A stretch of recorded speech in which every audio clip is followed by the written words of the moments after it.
آیا طالبان پاکستان ته ماتې ورکولی شي؟ آیا پاکستان هم لکه د روس ټوټې ټوټې کېدی شي؟ آیا پاکستان هم لکه د امریکې او د ناټو په رنګه په شرم باندې څنګه چې ناټو وتې ده د افغانستان نه دغه شان شرم سره مخ کېدی شي؟ نو د پاکستان د جهاد پلار پخوانی جنرال جنرل حمید گل خو وایي چې و کېدی شي. راځئ چې واورو جنرل حمید گل څه وایي. अफगानिस्तान में अल्हम्दुलिल्लाह एक छोटी सी कौम ने जब सर्वसामानी के आलम में जिसने जहाद शुरू किया एक सुपर पावर को टुकड़े टुकड़े पाश पाश करके रख दिया. د جنرल حمید ګل برعکس البته د اوس پاکستان د اوسني عصر پاکستان جنرال لیفټیننټ جنرل احمد شریف چودھری شاید تصور بدل شوی دی. هغه وایي چې ستاسو او زمونږ ترمنځ ډېر غټ توپیر دی. تاسې خو زمونږ بچي لګئ. बच्चे लगते हैं हमारे वो. خو د جنرال احمد شریف چودھری نه شاید د خپل استاد حمید ګل دا خبره یې رشوې ده چې دا د خدای قدرت دی او حکمت دی چې پروردګار نمرود چې دی هغه د ورکوټي ماشي په ذریعه ځکه مړ کړی و چې پروردګار خپل عظمت او حکمت ښودلو. ये अल्लाह अपनी अजमत दिखाना चाहते हैं कि मैं हमेशा नमरूद को मच्छर से मरवा देता हूं. او شاید د جنرال احمد شریف نه د پخوانی ډیکټیټر د پوز مشر ضیاء الحق دا خبره مې راشوې ده چې پاکستانیانو ته به د جهاد په هکله کله تقریرونه کول نو د امریکا او د روس باس به زیاتره وخت داسې کوو چې روس یو طاقتور هیواد دی په یو کمزوري هیواد یې حمله کړې ده خو د به ویل زمونږ فرض جوړیږي چې مونږه د روس په شان طاقتور هیواد په افغانستان باندې حملې ته خاموش کیننو. نو شاید چودھری شریف صاحب تاسو دې وی خو راځي چې زه درته دریات کم چې ضیاء الحق به څه ویل. क्या आप इंसानियत को इतना गिरा हुआ समझेंगे कि आज भी एक मुल्क दूसरे मुल्क पर सिर्फ ताकत के जरिए से तसल्लुत जमाने के अंदर कामयाब हो सकेगा؟ او چودھری صاحب نه شاید دا هم ویروي چې افغان طالبان هم په دې یقین لري چې هغوی روس له څنګه ماتې ورکړه په مجاهدینو په وخت کې هغه دا یقین لري چې امریکا هم له دې ځای نه په تېښته مجبوره کړه. راځئ چې د طالبانو د کورنو چارو وزیر خلیفه سراج الدین حقانی ته غوږ ونیسو. کټان توپ طیاره لرې وټن وشتونکي توغندي نه لري تر دغه نه ډېر قوي شی موږ لرو چې ډېر قوي عزم دی اراده چې هغه موږ نه یو مات کړي نه یې په زندان مات کړي نه یې په شهادت مات کړي نه یې په لوږه تنده مات کړي نه به بیا ماتوي انشاءالله د خدای په لوی نصرت سره. پاکستانی مذهبي مشرانو، پاکستانی جرنیلانو، پاکستانی خبریالانو، پاکستانی مجلو د روس په افغانستان کې موجودګۍ ته په بد نظر کتل. د دې خلاف د مجاهدینو جنگ ته جهاد ویلو. پاکستانی علماء کرامو، پاکستانی مذهبي مشرانو، پاکستانی خبریالانو د امریکا افغانستان ته راتګ چې دی هغه جرم باله او د دې خلاف د طالبانو جنگ ته جهاد وایه. زه نه وایم خپله پاکستانی عالمان وایي تر ټولو مشهور عالم د جمعیت علما اسلام ګوند مشر مولانا فضل الرحمن بی بی سی ته داسې وایي.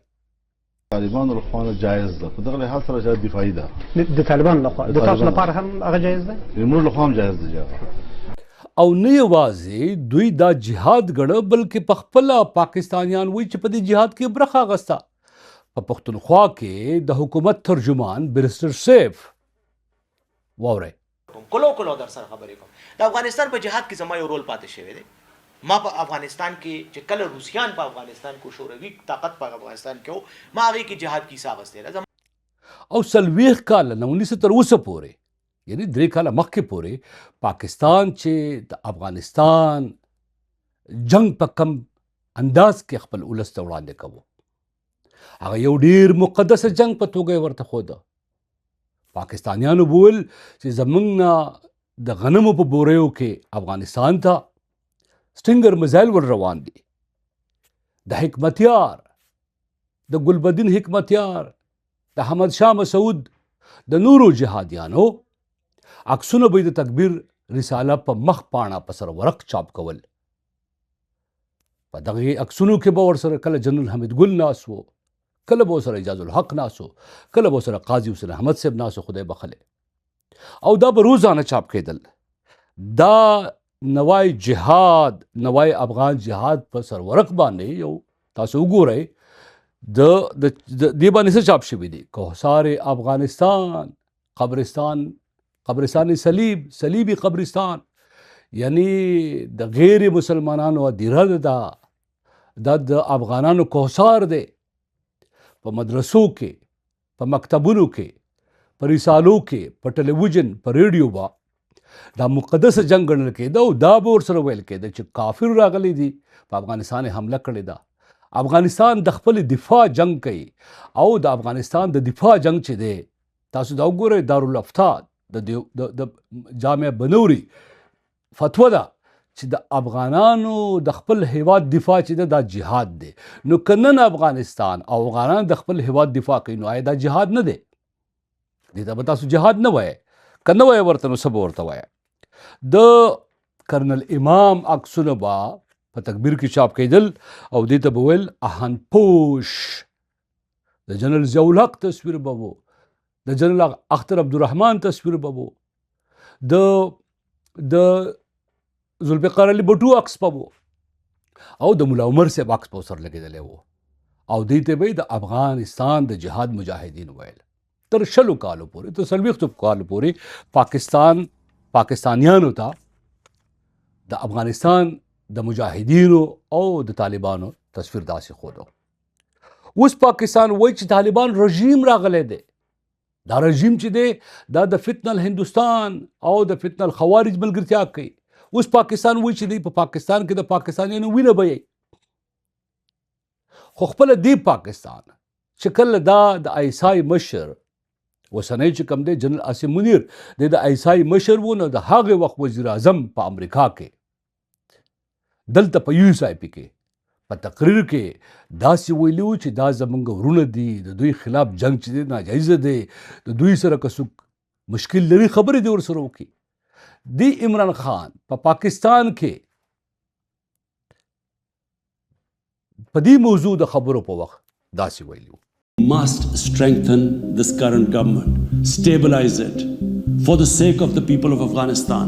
نو اوس د دې ټولو عکسونو، د دې ټولو ویډیو فلمونو، د دې ټولو خبرو په تناظر کې دا پوښتنه جوړیږي د پاکستان نه چې هغه وخت افغانانو خپله دفاع کوله، هغه جهاد و. نو که اوس ستاسې خلاف خپله دفاع کوي نو آیا دا به جهاد نه وي؟ او که نه وي نو ستاسې د هغه وخت علما کرام غلط وو، که تاسې اوس غلط یې. او که تاسې هغه وخت ضیاء الحق او جنرال حمید ګل دا ویل چې د خدای په قدرت باندې د خدای حکمت دا دی چې یو ماشه نمرود ماتولی شي، دی مجاهدینو روس ټوټې که او دی طالبانو امریکا په تیښته مجبوره کړه او تاسو په هغه جشن کوو او تاسو ویل چې دوی سره د ایمان جذبه ده او د ایمان په جذبه یې دا کار وکړو. نو اوس خو دا خبره سراج الدین حقانی هم کوي. نو آیا راتلونکی نمبر ګویا د پاکستان دی؟ کچری د دنیا سپر پاور روس ټوټې کېدی شي، کچری امریکا او ناټو په تیښته تللی شي، ستاسو په قول او دا مجاهدین او دا طالبان د ایمان په جذبه داسې کولی شي، نو د دې معنی خدا ده چې ستاسې سره که ایټم بم دی، ستاسې سره که میزایل دي، ستاسې سره که طاقت دی او ستاسې سره که پوځ دی، نو دا خو سره د ایمان جذبه ده. زه دا نه وایم چې پاکستان دې مات شي، خو د پاکستان ته هغه خبرې ور یادوم چې د هغو خبریالان، د هغو جرنیلان، د هغو مبصرین، د هغو مبلغین دا وخت داسې وایي چې پاکستان زورور دی او پاکستان داسې دی او پاکستان داسې دی. او بله خبره او آخري خبره به دا وکړم چې پاکستان کچرې د جټ جازونو په لاره د وسلوالو په افغانستان کې د ختمولو داو لري، نو پاکستان خو د جټ جازونو حملې په وزیرستان کې هم کړې وې، ټینکونه یې سوات ته هم ورلېږلي وو، باجوړ ته هم ورلېږلي وو، ممندو ته هم ورلېږلي وو، هلته ختم مو کړل. پاکستانیان خو وایي چې طالبان په پاکستان کې ناست دي. د دې پروګرام مقصد دا نه دی چې پاکستان به طالبان مات کړي او پاکستان به په افغانستان کې مستقل جګړه کوي، خو یو فکټ، یو حقیقت، یو رښتیا چې دی هغه باید ور یاد کړی شي. پاکستانیانو خپل مفکوره د جهاد بدله کړې ده. پاکستانیانو د خپل افغانستان د مجاهدینو د طالبانو په هکله اوس دا خبره کوي چې هغه فتنه الخوارج دي او د پاکستان دښمنان دي. خو دې پاکستان ته 40 کالو پورې په پاکستان کې د مجاهدینو ته د مقدسې جګړې د اسلام فولادي زامن ویل، د پاکستان د دفاع فولادي دیوالونه ورته ویل. اوس داسې وایي نو پاکستان آخر هغه خبره سمه وه که د پاکستان دا خبره سمه وه؟ راتلونکو پروګرامونو کې په دې موضوع بحث کوو.